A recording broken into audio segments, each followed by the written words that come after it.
ladies and gentlemen, welcome back to the Constructor, talk about motorsport produced by Bramstock Media, and this is the different thing because now this is not in Indonesian language, this is in English language. I'm sorry. And now this is different thing because we are talking about Formula E, yeah.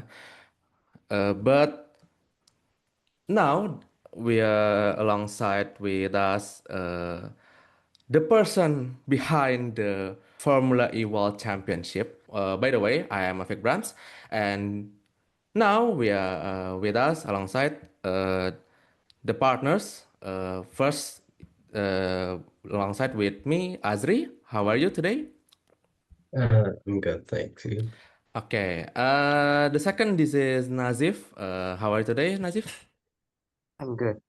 Okay, and the third, this is the last. This is our best friend, yeah, Riman. How are you today, Riman? Good, I'm good. Thank you. Okay, and now the our guest star today. No, no, no. Tonight. Tonight. Very late tonight. This is the man behind the Formula E World Championship, the vibes, the crowd. And ladies and gentlemen, please welcome Tom Brooks. How are you today, Tom? Hey, I'm very well, thank you. Very well indeed. Thank you so much for having me. I really appreciate it. And I also really appreciate you all staying up very late to record this. So thank you so much. This is 1 a.m., you know. Okay, Tom. Let's talk about your career. And I read your career in your website, tombrooksmedia.com. And this is the very interesting. And let's talk about it. Um, we were exposed to the media world at a very young age. You were thirsty. So can you tell us the story behind when you first worked for a local broadcast and what were you working on back then? Sure. So I was 13 when I started in media. I was at my high school at the time. And essentially, I was a bored, frustrated teenager. You know, I used to play guitar. You can probably see behind me. I've got about five or six guitars. I was going to be in a rock band, and I was going to be a rock star. That was my thing, right? And I never really felt like I sort of fitted in anywhere. And it so happened that at my high school there was a radio station, and it was there for a lot of different reasons, but primarily for teaching kids and teenagers how to become radio presenters, to develop skills in other areas. And I went there one day and showed an interest in presenting radio.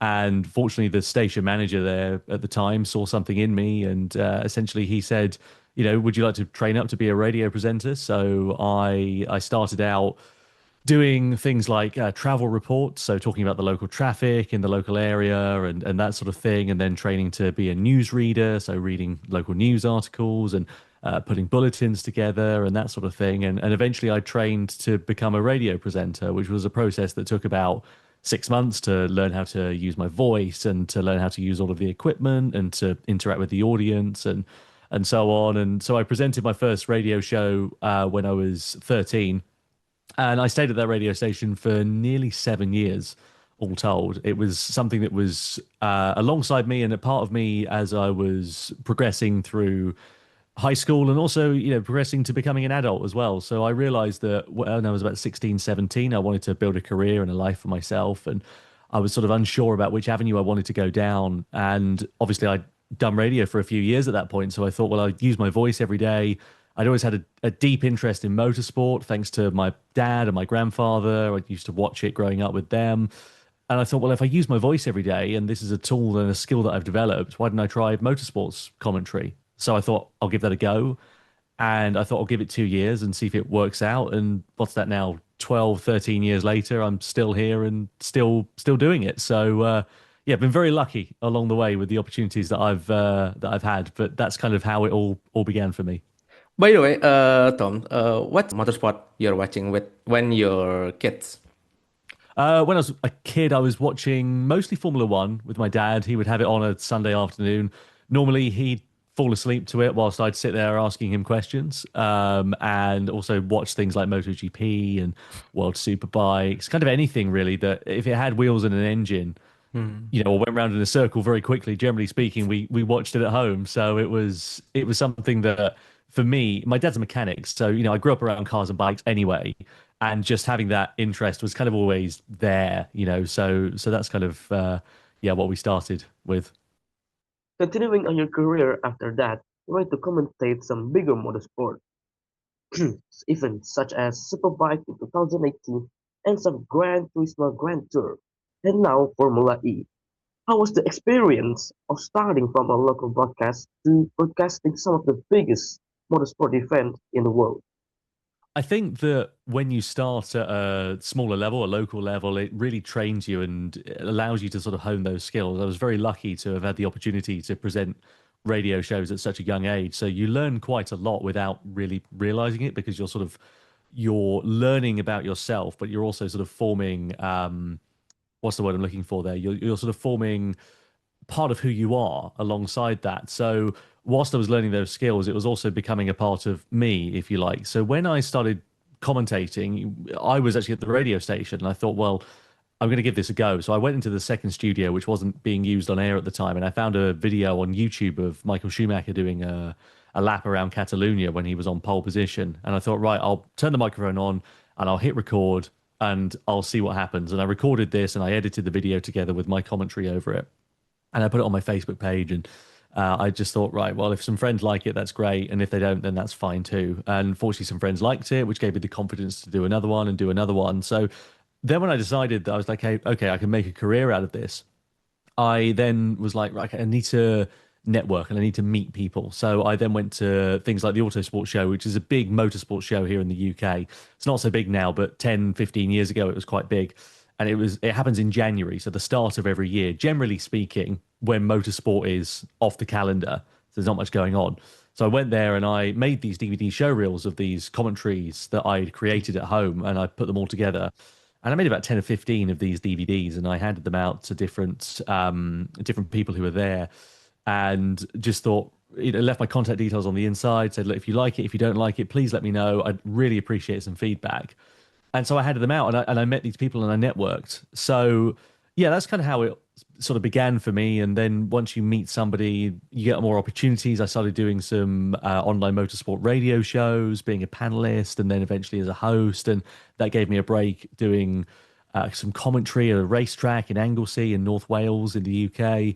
And you sort of build up your repertoire from there. You get experience, and there's no such thing as bad experience. I was doing stuff for no money at all when I was doing the radio station. I did that for 7 years unpaid. But when I started commentating, suddenly I was getting paid, and it wasn't a lot of money. It was £300 a weekend, which at the time felt like a lot of money. But as you sort of progress further up the ladder, that obviously your expectations with that would change. And but doing that really helped me sort of develop those skills. So when I eventually went on to work for the likes of Gran Turismo, World Superbikes, now Formula E, and so on, it was very useful to have that sort of base level of experience there, because I wasn't starting from nothing, so I had an idea of how to use my voice and so on. That being said, if I listen back to some commentary now that I did 13, 14 years ago, it would sound terrible compared to today, because you're always developing and you're always learning, right? So yeah, it's one of those where those skills I learned at such a young age as a teenager really helped me out when it got to getting I guess you would call them the bigger gigs, in order to be ready for when those opportunities arose. By the way, Tom, what the difference between commentating the real motorsport at maybe like Formula E, like World Superbike, and the gaming motorsport like Gran Turismo, when you commentating it in 2019 in the Gran Turismo World Tour? Yeah, sure. So, I mean, first of all, my relationship with Gran Turismo goes back as long as I can remember. When I was a kid, I used to have Gran Turismo on the PlayStation, right? And it was a fun thing for me to play as a child. I never imagined that it would become my job as I got older. I think the differences between the two are that the jeopardy is less, obviously, on a video game because the consequences are less, right? If you end up crashing into a barrier or if you have contact with another driver, generally speaking, you're not going to end up with an injury or the risk of an injury. So therefore, you will see competitors taking more risk, which they probably wouldn't do so in real life, mainly because they haven't got a lot of sponsors to appease, and obviously the repair bills are significantly less on a Gran Turismo video game than they are if you've got a real race car on a racetrack. So you do have to treat them differently. I remember Jimmy saying years ago, Jimmy Broadbent, who I commentate on the Gran Turismo World Series with, formerly the World Tour. He said the cars aren't real, but the racing is, and that's a really good point because I still get just as excited commentating on Gran Turismo as I do commentating on Formula E, and I think that that's important because you're able to one share that passion, but also first of all have that passion, initially as well. It really excites me watching a good race, and whether that's on a video game or whether that's in real life is neither here nor there really. The fact is that it's a good race and it's enjoyable, and ultimately we get to see competitors at their top level. So if they're in Formula E, they're at the top level of what they can do in terms of driving. In terms of Gran Turismo, they're at the top level of what they can do in terms of driving. Okay, it's on a video game, but the skill crossover is the same. It's not the same as if you played FIFA on the PlayStation. It doesn't necessarily mean you're going to be going out and playing for Manchester United, on the football pitch, right? Whereas on a video game, there is that sort of skill that does eventually cross over. And obviously, Gran Turismo has been a great example of that because we've seen drivers who play the video game go on to race at Le Mans and finish on the podium and so on. So that's what I think is quite exciting about it. Yeah. One more thing, Tom, if we may, in terms of commentating wise or maybe technical wise, because it's a video game, right? So I believe in Formula E, you have someone who feeds also information on what happens around the track. But obviously in a video game, it just happens suddenly. It's on a screen. There's not that much people, we assume, in terms of the production. So how does it make it harder in a way on how you talk and analyze everything in the commentary box in a video game? Not necessarily. No, I think that look, when we commentate on Formula E, if you're watching it at home, what you're seeing on screen is the same thing that we see in the commentary box. Okay, we have a couple more screens. We have a timing screen and a driver tracker, but we don't get any more information than you would necessarily get commentating on the likes of Gran Turismo. So the feed and the pictures that we see that we have to talk over are the same. Okay, we have a little bit less information with Gran Turismo in terms of we have one timing screen, we don't have a driver tracker as such, but we also get information in other areas as well. With Gran Turismo, we're quite lucky that we can look and see how long a driver's been on a certain tyre, for example. In Formula E, obviously that's not applicable. So the production levels, believe it or not, are actually very similar in terms of numbers. There's a big group of people, obviously, at Formula E, and the team is larger because naturally the championship is bigger, and therefore it necessitates having more people. But actually, production levels at Gran Turismo are still pretty big. There's still a crew of people. There's still a production truck. It's still cut in the same way. It's just the fact that the subject happens to be on a video game than at Silverstone or the Red Bull Ring or something, So the skills are still the same, and you don't treat it any differently. I commentate on it in the same way as I would do Formula E or any other real world motorsport, if you like. Okay, so when you first became a Formula E commentator in the middle of the 2023 Formula E season, especially in the Rome E-Prix, where the big crash happened with Samber involving Buemi and Mortara, can you tell us some behind-the-scene action on what happened that day or some other experiences? Sure. So a bit of background. I've been commentating on Formula E, as you quite rightly said, since Rome 2023, and that was an opportunity that came about for me because of a producer that I'd met about 5 years earlier. So 2019, I was commentating for Gran Turismo, but on the side of that, I was also working for a very fleeting rallycross championship. It lasted one season, called Titans Rallycross. And essentially, they sent a producer along from Eurosport, where it was broadcast. And I met this guy called George. And anyway, George and I ended up staying in contact when the opportunity for Formula E came about in 2023. I hadn't spoken to George in a long time, and he said, would you be interested in doing some Formula E stuff? There's this opportunity that's come about. Yeah, absolutely. Of course I would. It was the next sort of step in my career that I wanted to to make. So they said, "Look, would you come to Rome?" I was like, yeah, okay, I'll come to Rome. And I'll be honest, in terms of Formula E, because you get so busy commentating on other motorsports, you can't be across everything. And I wasn't really across Formula E at that point. I'd watched it in 2015, 2016, sort of the early seasons, but I'd not watched it for a little while, I would say, probably since the sort of mid Gen 2 era. And so my knowledge wasn't necessarily as up to date as I would like to be. So that basically necessitated me to really go into a lot of prep, watch all the races back, make notes, kind of look at what was happening, learn all the different nuances about it, and be as best prepared as I could be for Rome. So I flew out to Rome and obviously commentated that weekend. And as you said, there was a huge accident in my first race. So Sam Bird spun. He was collected by Eduardo Mortara and then Sebastian Buemi, and it caused this chain reaction. There were about 10 cars involved. So from the commentary box, obviously at that point, it's your job to tell the audience what's happening, but also you have to balance that with not speculating, getting the correct information out, and making sure that you're being quite sensitive around the situation. Because when it initially happens, obviously it's a big accident, and you have to prepare for the worst case scenario, whether that's unlikely or not, because it's your job to communicate that. If you say something that isn't true or turns out to not be true, you look like a complete numpty afterwards. You look like a fool.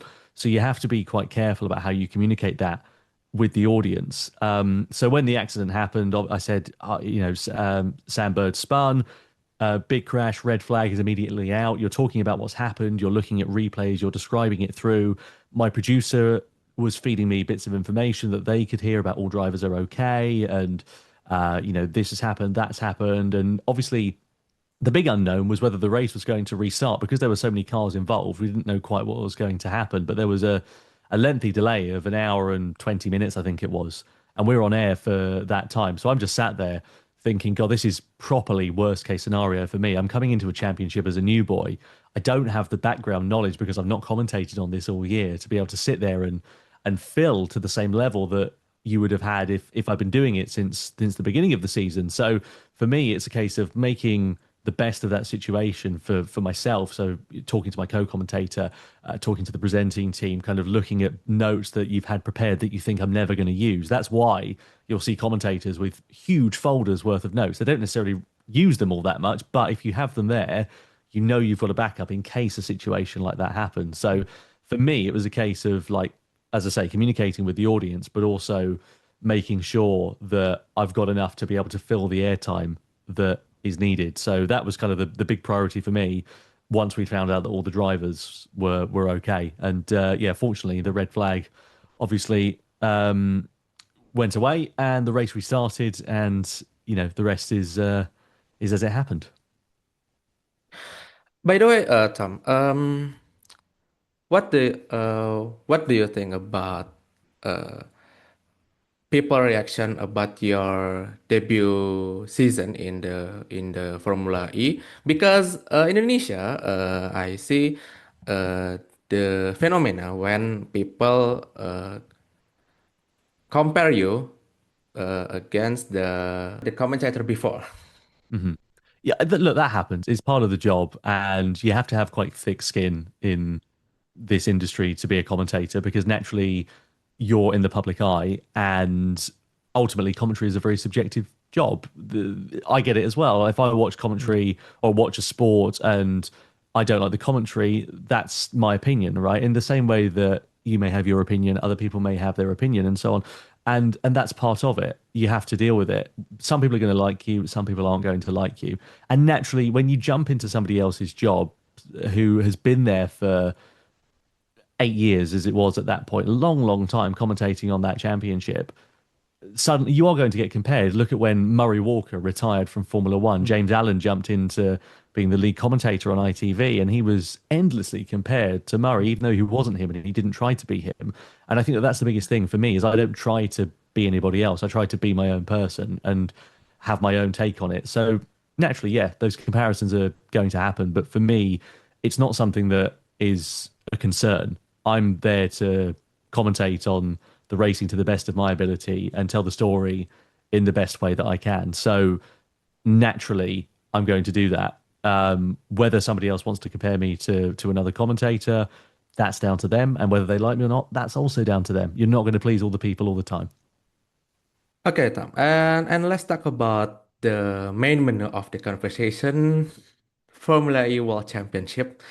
And I watching that since 2025, and when I'm watching in Jakarta, and this is my pass. Oh, This is amazing! Look at that. this is my pass, and see, and that's the first time I saw the racing competition live on location, and that's a very very interesting moment. And what did you uh, think? Did you like? Did you enjoy it? yes, because uh, the vibes, the crowd, and what's I don't know how to how to explain that. That's amazing. And unfortunately, Jakarta not being the home race of Formula E again. Okay, let's talk about the evolution of Formula E in the 2014 and now in the Gen 3 era, and the next season in the Gen 4 with a big of improvement, and people expect that is more than Formula One. What do you think?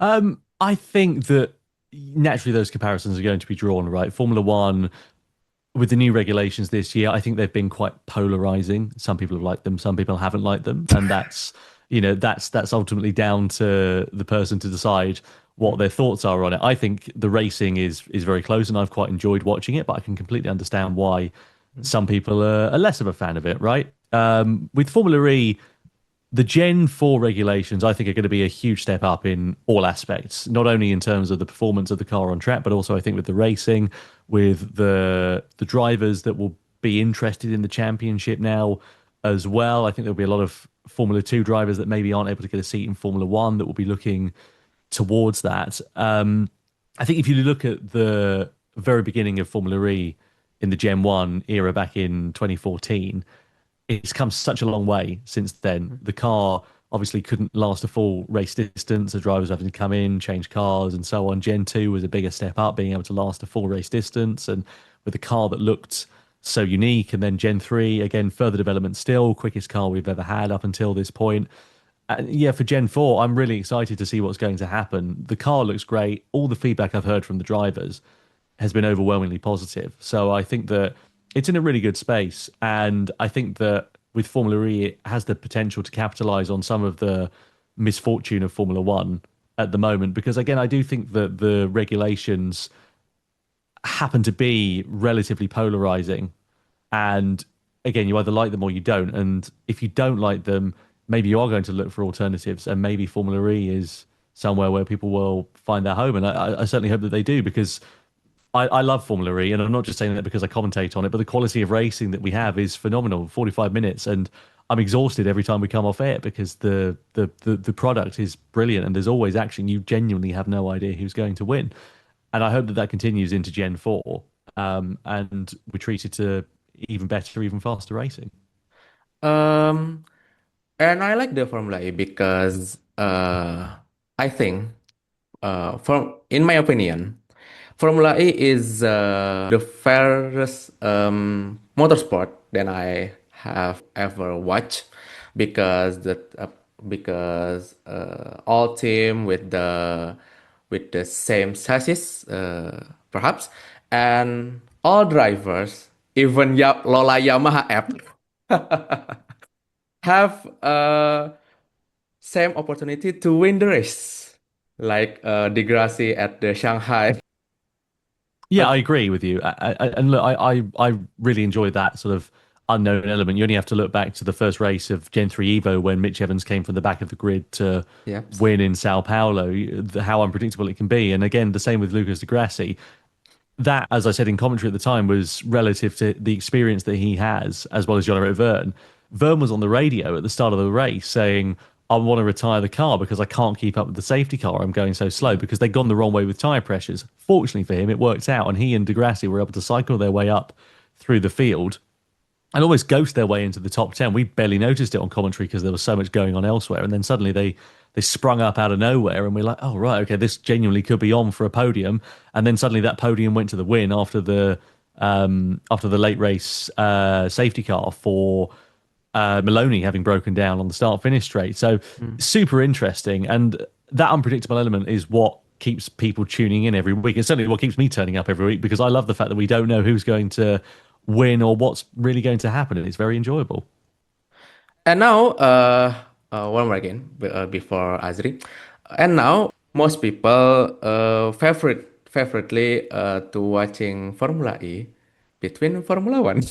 I don't know how to explain the phenomena, but people saying, "Wow, Formula One is Formula E little bit." I have seen those comparisons, and I get why people are saying it. Obviously, Verstappen's come out and said, it's like Formula E light or whatever with Formula One nowadays and so on. Look, obviously, those sorts of comparisons are going to be made when you move to a more electric-based power unit. The fact it's 50-50, whether that's right or wrong, again, is subjective. I think that ultimately, from a fan's perspective, it's been polarizing, and it's been one of those where people either like it or they don't like it. So, I've been a fan of it. I've really enjoyed the quality of racing that we've seen, and I think that it's very close and still relatively unpredictable, which is what we love in motorsport. It's the reason why we watch it, because we want to know we don't want to know what's going to happen before the lights go out, right? We don't want it to be a foregone conclusion. So it's good that they've tried something different. Again, whether you like it or not is totally down to you, but I've quite enjoyed watching it this year, to be honest. Okay, so I want to bring up the flexibility of the Formula E calendar. So now Formula E does 1 to 2 races per month from December to August, and because the calendar is so short and the gap between races is quite big, some racers race in different series in between Formula E races, like Buemi and Nick de Vries racing in WEC before the E-Prix. So in between races, they race in WEC. And then, so I just want to ask you that, is 17 races in 9 months enough, or do they need to add more races so the fans get more action? I think next year is going to be better in terms of the quality of racing that we have, but also with the calendar as well. Next year is a busier calendar, and I think I can't remember off the top of my head, I think it's 17 rounds, isn't it, over the course of 13 weekends or something like that. So, and we've got some back-to-backs for the first time, which is unheard of in Formula E terms. So generally speaking, we have at least a week's break, which I think will be really exciting to have that.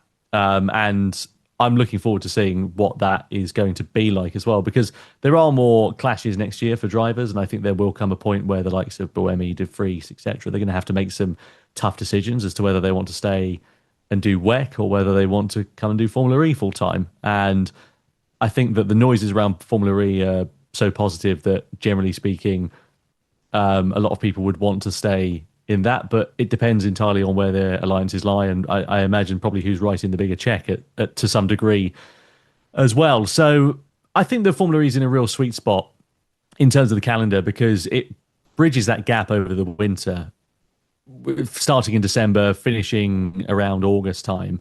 There's enough going on up and down those months that you can keep pretty busy and pretty occupied. Obviously, Formula One now finishes so late in the year in December that there's a lot of motorsport throughout the year and so on. So it's not like people aren't getting their fix, but I think Formula E is doing a really good job of bridging that gap over the winter, and also opening people up to new types of motorsport. Because if you look at the calendar in January, for example, generally speaking, you've got the Daytona 24 Hours without Formula E, and that's kind of it.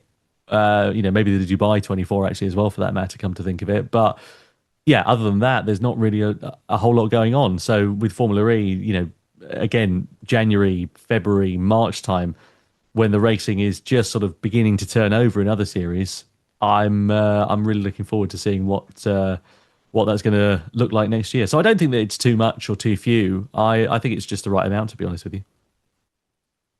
Okay, and one question before we're talking about the future. What's your favorite EP in 12 season calendar? Oh, goodness me. The favorite E-Pre. Well, I mean, Rome holds a special place in my heart because it was my first one. Yeah. And I loved that circuit was also just really cool, to be fair, as well. Seeing Formula E cars around there. And I remember walking the track on the Friday morning and you're looking at all of the different sort of surfaces and so on. It was bumpy and fast and so on. I completely understand why they're not able to go there anymore because it's a matter of safety. And so on. That's really cool. Actually, Tokyo, which at the time of recording this, I'm about to fly there tomorrow morning for that E-Prix. I really love Tokyo. One, because the city is mega. Everybody loves Tokyo, but also the track is really cool as well. It's fast and it's very Formula E in its DNA. You know, tight street circuits, twisty corners, technical sections, fast sections, overtakes Jeopardy and so on with that penultimate corner which goes down a hill and so on. So yeah, that's a really cool one. London is also good just because it's local and it's always nice to be able to get home first thing on a Monday morning. I think that'll be a sad loss from the calendar because obviously it disappears after this year and we go to Brands Hatch from 2027 onwards. But yeah, I think for me, if I had to pick one, it would probably be Tokyo, just because I love the city so much. And I've been to Tokyo about 10, nearly 15 times now. Every time I go there, you discover something new and you see something exciting. This year, it's a night race, which I think is going to be even better. It has to be because it's so hot and humid in Southeast Asia at the moment that I don't think there's any other choice but for doing that. But yeah, I'm really excited to see what that's going to be like. And yeah, Tokyo, if I had to pick, would probably be my favorite. And the personal question for me, from me, what do you think about Jakarta EP?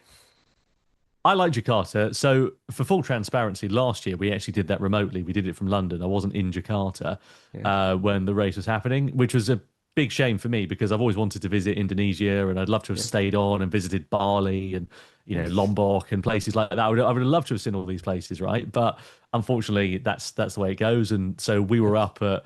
I remember going to bed in London at about 5 o'clock in the afternoon and waking up at 11 p.m. because I had to be in the office at midnight because of the time difference, obviously. So I'm sat there in a room surrounded by darkness, and 5 in the morning, you're looking out, thinking, "Oh, everyone's just waking up for their day," and I've been up half the night, kind of thing. The racing was really good, though. Obviously the circuit was a bit dirty on Sunday, and there was a lot of concern about that, a lot of dust and so on. But actually, the E-Prix itself was awesome. We had De Vries and Dennis coming together Yeah. down the start finish straight, first time winner in Dan Ticktum. Tim. So from that point of view, it was mega. And I can only hope that one day we end up with Jakarta back on the calendar, and crucially that I can make it over to Jakarta to visit it in person.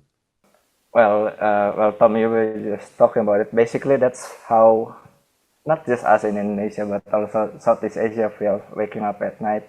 Especially everything is Europe. The circuits are in Europe, and especially in America, we're watching at 2, 3 a.m. in the morning. Some of us hasn't gone to bed yet. Some of us wake up early. So yeah, that's us for most of the season, generally. But just before we move to the future, actually, just because you were just talking about your experience, we're just curious actually about your maybe pre routine. Like, of course, you have your notes, maybe I assume, and also maybe do you take yourself off some time off alone before you enter a commentary box? Do you train your voice or eat something tightly like driver's diet? Do you have things like that to train your voice to maintain your voice optimal for each EPRI? Yeah, I mean, making sure you take care of yourself is very important when you're on long flights to far out places. Like, for example, Tokyo tomorrow is a 14 and a half hour flight to get there. So it's a long time. So making sure that you're rested and you're well hydrated, because obviously the plane has got quite dry air on it and so on. And it's about making sure that you're able to perform to the best of your ability. So, I'm not a smoker or anything like that. I do try and look after myself on a race weekend. So eating a lot, in terms of like carbs and good carbs and so on, just because you need energy to sustain you throughout the day. So on a race day, generally speaking, if we're on a normal race where we're starting at 3 in the afternoon, we wake up at about 6 a.m. to get into the circuit for 7 because we're on air at 7:30 for free practice 2 or free practice 3, depending on if it's a double header or not. So you need to make sure that you're, again, looking after yourself over the course of the race day. I will try and warm my voice up as well. For practice, it's not so much of a problem because it's generally a conversation at this sort of level. But when you're getting into the E-Pre, obviously I'll come on air and I'll just do an example for you, move the microphone away, but I'll sort of go, it's round 5 of Formula E here in 2026. We're here for the Tokyo E-Pre. So you've got to make sure that you're using your voice and your vocal cords and everything is all warmed up. So that you're not straining your voice as well. And I've been guilty of that in the past. If you've probably seen it online where you've looked at the battle for the win between Sam Bird and Mitch Evans in Sao Paulo a few years ago, season 10, I think it was. And I was commentating on it and I lost my voice. And the reason for that is because I'd actually been sick that weekend. I'd missed free practice 1 because I fell ill when I landed in Brazil with a virus. And I spent the day in the hotel with the air conditioning drying my throat out. So when it came down to commentating the following day, I'd used my voice all day, and then suddenly we got to this big crescendo at the end of the race where you need to have a bit of headroom. You always try and leave yourself a little bit to go just in case it gets a bit more exciting. And I was screaming my head off at what was happening, and my voice broke. And suddenly there was this scream that came out, and I listened back and I cringe listening to that commentary. But I've heard people say, "Oh, it was so passion-filled and so exciting," and so on. But yeah, for me, it's one of those. I'm like, "Oh, I can't bear to listen to it," but other people really like it. So, leaving yourself headroom is really important, and making sure that you're able to communicate that passion effectively is good. Fortunately, that was a one-off, and it's not, generally speaking, happened since. But yeah, you've got to make sure that you're looking after yourself on a race weekend. So that's plenty of hydration. Again, just making sure that you're sustained in terms of food and diet and so on. I don't know if you've ever seen from inside the commentary box, but I have a habit of I rock backwards and forwards when I commentate, and I get really excited as well. I've no idea why I do that, but it's just a habit that I've formed over the years, and it's very easy as well. When we talk normally, we talk from our throat up the top. But when you're commentating and you're getting really excited, you need to use your diaphragm and use your lower down muscles, because if you're talking from here, you're going to strain those muscles. And then when it gets to the end of it, you're going to be talking like this because there's no vocal range left, sort of thing. So you need to be coming from down here and then talking, outwards like that. So you're able to sustain your voice longer term. Yeah, so just keeping the high energy without going over the edge, basically. It's light and shade with commentary. It's making sure that you're able to communicate with the audience succinctly enough to be able to communicate those big moments well. So the big overtakes, the things that really matter, that's when you've got to be shouty and loud. But also, you need to be able to talk at this volume and at this level and talk to the audience and have those conversations with your co-commentators. Because if you're up at 90% the whole time, you leave yourself no headroom. You've got nowhere to go from that. Because if you're talking really enthusiastically and really shouting and always like this, like you've got somewhere to be and you're really busy, then one, it can be quite irritating for the viewer. And two, again, it doesn't leave yourself anywhere to go. So you've got to make sure that you're coming down and then you're going back up and then you're going down. It's like riding on a seesaw, isn't it? You go down, you come back up. You've got to make sure that you're balancing everything. Yep. And having few more co-commentators also in the box also helps a lot. Like the chemistry you've been building up for quite some time now, it's more entertaining that way, I think. Thank you. Yeah, it's an interesting one for me because 3 commentators in a box is not something that I was used to. Generally speaking, when you commentate with one other person. So having to find that dynamic and make that work was a bit tricky for me initially, and I struggled with it because you've got to get the best out of the people that you're working with and relying on them.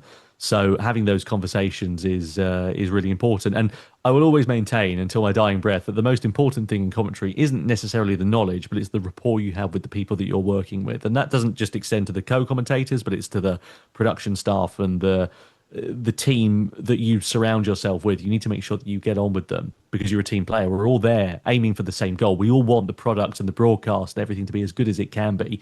And if you're working in a way where you can get the most out of the people that you're working with, then that's the best case scenario. Yep. Excellent. Okay. We would like to ask you a bit about another topic. It's about the future of electric racing. So maybe we just want to ask your opinion. Will motorsport itself move towards electrification as it is done by Formula E, or how can I say this? Like, does the technology of electric vehicles also will keep developing as Formula E progress? Because it helps a lot, like same as Formula One to technologies we have in daily cars, right? So is it gonna move forward and also move motorsport into electrification? What do you think? I don't necessarily know if it will move motorsport into electrification, so to speak. I think the motorsport has quite a vast and varied DNA for a reason. So if you look at GT racing, generally speaking, there are no hybrids. It's all internal combustion engines at the moment. And if you look at prototype racing like Le Mans and hypercars, and also now Formula One as well with single seaters, then obviously there is that move towards it. We live in a planet that has only a finite number of resources, and that has to be recognized. Being able to go racing and do things like motorsport is such a privilege in order to be able to do that, and to make that more sustainable so it has a longer term future, I think is very important as well, that we're not just looking at it from a point of view that we have endless resources to be able to burn through, because fundamentally we don't. So, whilst I think that there are going to be changes to motorsport over my lifetime, certainly, and there already have been changes during my lifetime. I look at, when I was growing up, Formula E wasn't even a concept at that point. Then suddenly became an adult, and now this is new electric racing championship, and look at what it's doing, and look at the relevance that that's also having with the road car market as well. If you look at automotive manufacturers and the way they're able to apply the technology and the things that they've learned from racing into the real world, it's that tangible crossover that has that relevance for a lot of markets. So I think that there's definitely a place for Formula E in the longer term future, especially with that push towards electrification. And in Europe at the moment, we have this real push at 2030 or 2035, I can't remember exactly what it is at the moment, to go towards net zero, and car manufacturers have to be solely producing electric cars and so on. I don't necessarily think that means that every form of motorsport has to go electric, like Formula One or like hypercar or Le Mans or the World Endurance Championship. So I think that they can coexist alongside one another quite happily, but ultimately we do have to accept that there is change coming, and that is a fundamental fact of life. And ultimately, I think as human beings, we are quite resistant to change because we get comfortable with what we know. If I look into my dad, he doesn't really understand Formula E and why they're doing longer laps and why they're lifting off down the straight and what are they doing. Obviously, I've commentated on it for 3 years now, so I understand the nuances and why that is. But for him, he's a bit of a dinosaur, so to speak. He doesn't really get it, but it's one of those things that just naturally, it's a fact of life. We have to adapt to change and evolve to it. So I think that there is like I say, Formula E can coexist with other internal combustion engine sports, and I don't think it necessarily means that just because there is this push towards electrification or away from internal combustion engines, that has to be the same for everybody. It doesn't have to be a blanket, everything has to go in that direction. And it's moving towards a good thing, because I think it's more like living together, creating an ecosystem where there's combustion and there's also electric. We see this a lot in prototypes, as you mentioned. So it's more like working together and building a more sustainable ecosystem for the motorsport and racing itself, right? Absolutely. Yeah, I think that's it, is looking at the longer term future and securing the longer term future. If you look at Formula One, at the moment, obviously, a lot of manufacturers like Cadillac, for example, and Audi came in on the proviso of this 50-50 internal combustion engine stroke, hybrid split. And obviously, there's now a revolt to revolve against that, to push it more towards sort of 70-30 or 60-40 and so on. And whilst I can understand why that is, obviously, if you look at the longer term future of Formula One, the reason that these manufacturers have come in is because they want to have that relevance to the road market. And if you're slowly removing that, then they're going to have to look at their budgets and think, well, is it worth the money we're putting into this? Are we getting what we need to out of it? I hope that it doesn't come to that and they're able to find a solution. But yeah, I think that it's important that they can coexist alongside one another. I think that's the sort of main takeaway from it. Okay. And maybe the last one, just to finish it off with our main questions we have for you. Your hopes for motorsport in general, and obviously being here as the lead commentator, you are now a big part of it in Formula E specifically. But do you have any hopes or maybe changes that you hope to see in motorsport in the future, not just in Formula E or maybe some other series or motorsport as a whole? Do you mean that on a personal level, or do you mean that as in personal hopes or maybe Sure.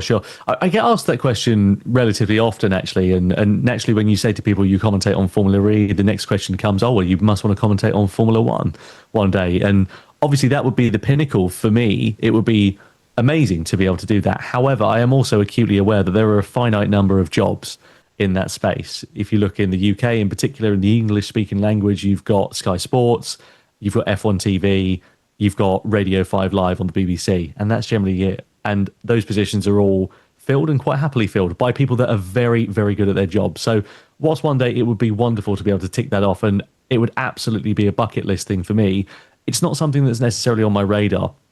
I'm very lucky with Formula E that I obviously commentate on what I think is one of the best single-seater championships in the world.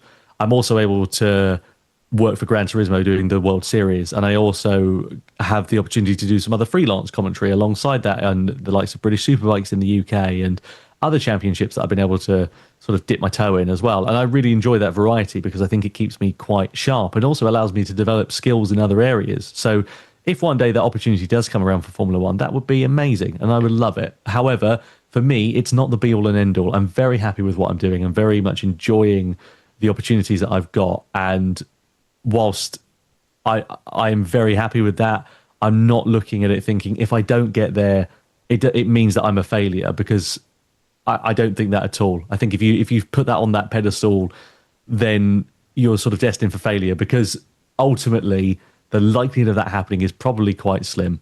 And if it does happen one day, that's amazing, and I will be very grateful for it, and I will grab it with both hands. But if it doesn't happen, then that's fine too. And I'm really happy with what I've been able to do so far. Wise words. Actually, on that note, it brings up another question. Are you interested in any other sports besides motor racing? Yeah, I really enjoyed watching the World Cup until England got knocked out, actually, funnily enough. That was really good fun. It's interesting because I, as I say, grew up in a very motorsport-centric environment with my dad. So that for me was sort of the bread and butter. That's not to say I don't enjoy other sports. I quite enjoy watching a bit of tennis. Winter Olympics, that's always good fun, watching the bobsledding and the skiing, whether that's downhill or slalom or whatever. That's always quite entertaining. There's nothing that I would say I watch religiously. It's not like I'm sitting there saying, oh, I really enjoy cricket, for example. I don't sit there and watch it all the time. Generally speaking, if it's got wheels and an engine, I'm mostly interested in it, and that's kind of my main hobby. But I can quite happily get into other stuff, but there's nothing that I would say I follow to the same degree as that. By the way, do you have a favorite football club?